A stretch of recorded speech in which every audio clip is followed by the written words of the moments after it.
பொண்ணு பிஎஸ்சி நர்சிங்காக 4 வருஷம் படிக்குதுங்க. எனக்காக நிதி திரட்டணும் என்னோட திமுக இளைஞரணி மாநாட்டில் திமுக தொண்டர் ஒருவர் கையில் குடம் வைத்து தர்மம் கேட்டுள்ளார்.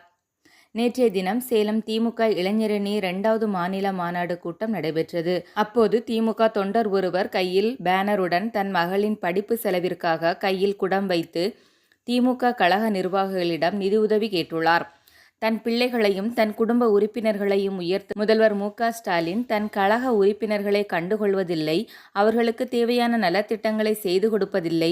மேலும் திமுக கட்சியில் காலங்காலமாக இருக்கும் தொண்டர் ஒருவர் கட்சி மாநாட்டில் குடத்துடன் படிப்பிற்காக உதவி கேட்கும் அவலநிலை உள்ளது என எதிர்த்தரப்பினர் பலரும் திமுக அரசை குற்றம் சாட்டி வருகின்றனர்.